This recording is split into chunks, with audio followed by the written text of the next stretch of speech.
What's going on, YouTube? Welcome back to another Heart Over Height episode. Today, we're going to be going over the 2025 NBA MVP race, making the case for 10 wildcard sleepers. So if you do enjoy this content, do me a huge favor, smash the like button, subscribe to the YouTube channel, comment down below on your favorite MVP NBA sleeper.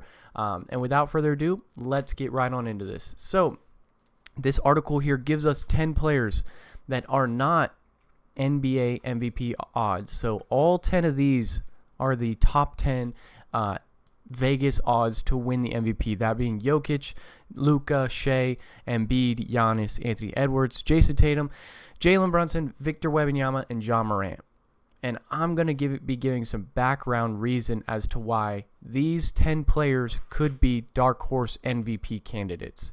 Right here, the first player, Paolo Banchero, you saw it with the picture on the intro and everything. Paolo leads, now of course, all 10 of these guys are going to be, if they kind of have phenomenal dominant seasons, I'll go through further what they need to do, but for Paolo's sake, if they can be like a 2 or 3 seed and he can dominate a little bit in the playoffs and showcase that, if he can dominate in the regular season too and just showcase that, he has grown so much as a player and developed both the offensive and defensive side of the ball. I already think that he's the most underrated number 1 overall pick we've ever had. But at the same time, he has a chance to be a dark horse because they have gone up and up and up. Right now, his MVP odds are tied for 24th, which is crazy. Because it's on the same trajectory as James Harden, Mikal Bridges, Kyrie, Karl-Anthony Towns, and Julius Randle, who are all 2 and 3 options for their team when he's that clear, bona fide number 1 option. Now, if this was Franz Wagner, I could see the idea of him being on the same odds as those other players I just mentioned, but Paolo is the number 1 option on what was the 4th or 5th best team last year in the East.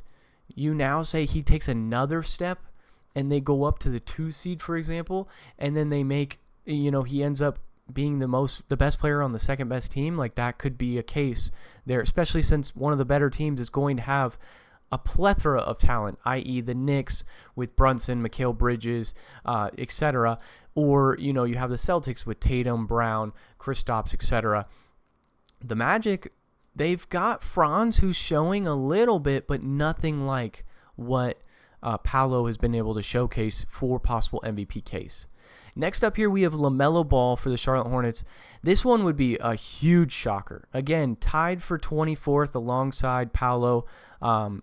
He would need, the Hornets would need to take a massive jump here for him to be into consideration. He would need to average a triple-double for sure, he'd have to have a similar season to Russell Westbrook's OKC season when he averaged a triple-double and won MVP. I don't really see him having a chance at MVP. I have Paolo Banchero ranked way higher on that MVP scale than someone like LaMelo Ball. But I mean, hey, if he goes out and dominates and puts on a show each and every night, the Hornets shock people and they end up being like a 4 seed, I think there's a case because Russell Westbrook's MVP season, they were a lower seed in the West. They were a 5th seed, I believe. So, all right. Here next up, Tyrese Maxey. This one makes a lot of sense. Again, tied for 24th. But Tyrese is someone who, if Embiid gets injured and then the 76ers are still able to have regular season success because of Tyrese Maxey, then you could definitely see him as one of those players that's on the top of this MVP caliber list because he's missing the best player on his roster and he's still performing and they're still a top seed in the East. So, I mean, although, again, still have Paolo Banchero ranked above these other 2, LaMelo and Tyrese, just because Tyrese has more help. LaMelo, I just don't see the jump happening there, but Paolo has way less help than Tyrese Maxey, i.e. you look at one, he's got Embiid right now, he's got Paul George, Andre Drummond, he's got Kelly Oubre over there. There's a lot of pieces over in Philly that are championship contending versus a lot of people aren't looking at Orlando as that championship contending team. That's why an MVP season out of Paolo would be more impressive and on a higher trajectory than these other guys. Next up here, Trae Young. This would be on the same trajectory, in my opinion, as someone like LaMelo Ball, where I just don't see it happening. I don't see Atlanta being good enough to even put him in the consideration. They would need to be strong and dominant. He's tied for 23rd here. I'm shocked that Paolo is below him, as well as someone like Tyrese Maxey is below odds than Trae Young. But overall, I think that this is kind of a retooling year for Atlanta. I don't really see them going dominant and going crazy. I think that they're going to be right around the play-in, right around the Hornets mark, which is why I put LaMelo Ball and Trae Young on that same wavelength. So next up here, I have Jaylen Brown. Now, of course, this one, I don't really see this as a dark horse candidate. It's, because he's tied for 17th, he's not a top 10 player in MVP odds. I see him neck and neck with these other guys here. Because if you put Jason Tatum on that trajectory, you probably should put Jaylen Brown because he was a Finals MVP on that same trajectory, especially over someone like Victor Wembanyama. No disrespect to Wembanyama at all, and Ja Morant here too.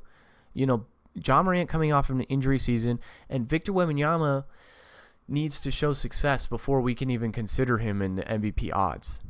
So Jaylen Brown, I think, is given a lot of, just discredited a little bit for his odds here. Next up here, Tyrese Halliburton. This would be the Pacers shock the world. They're a 1 or 2 seed.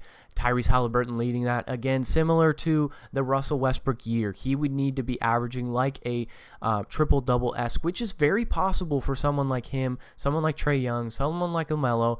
All three of those guys are capable of that, for sure. I think that that is not outside of their realm. 1, health for LaMelo.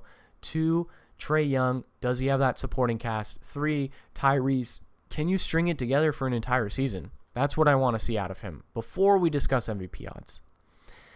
Here we have Kawhi Leonard. This would be the less is more theory that we've talked about a lot with the Hawks, where Kawhi flourishes and goes back to that 2019 Kawhi where he was on Toronto. We're just a one-man show and just dominant. Bunch of role players around him. Yes, I know he's got James Harden, but I don't see James Harden as his dominant force. I see, James Harden being more of that role player. So giving Kawhi that, I could see this being actually higher odds if he has a full season.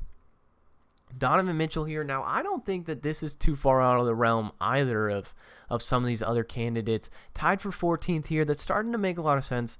Now, Donovan Mitchell, if they stun one of these top dogs, the Sixers, the Knicks, the Celtics, and they have a dominant season, and Donovan Mitchell does what he has done, I could see him being in that MVP race easily. Next up here, Zion Williamson. This guy has been put in dark horse MVP candidates time after time after time, and we just haven't seen a full season of dominance. He played a lot of games last year, but a full season of dominance this year, probably his best odds at getting it. And if this isn't the year, I think New Orleans needs to start looking at, I've said Brandon Ingram's got to go, right? I think you got to move off, everything like that. But if it's not working still, maybe you look to move off Zion, just because he's not bringing that MVP caliber season that you're expecting. Last but not least, Steph Curry. I think he's always going to be an MVP candidate till he pretty much the end of his career. This would be a shocker if he does win, in my opinion, because the Warriors' supporting cast is pretty poor around him. They would need to be a top dog in the West towards I would say top 6 at least, in order to even be in consideration for MVP. He's tied for 11th here, which is pretty high if you ask me. But I understand it because it's Steph Curry. Steph Curry's going to average a lot of points. He's going to have great three-point shooting, everything like that. He's the greatest three-point shooter of all time. So overall, I like this list a lot. I don't disagree with a lot of names that are on this list. I think Paolo being in that top spot, I think that makes a lot of sense. I think you could look at, other dark horse guys as well going in and just going into their spot, like Paul George. I could see Paul George being a dark horse MVP candidate because he is going to basically have a similar role to how he played in Oklahoma City. There's a lot of players. You could say Anthony Davis could have an MVP caliber season. Someone like Jamal Murray could be having a bounce back crazy season. I know that is insane, but it's just there's tons of opportunity here for a lot of these dark horse players. You even look at one guy that could pop, Brandon Miller. If we're going to talk LaMelo, we might as well talk Brandon Miller, who's been on a great trajectory up. There's a bunch of options for Dark Horse MVP. These are only some of them. So let me know in the comments if Bleacher Report or myself missed any of those Dark Horse candidates. So, guys, without further ado, it's been another Heart Over Height episode, and I'll catch you guys in the next one. Peace.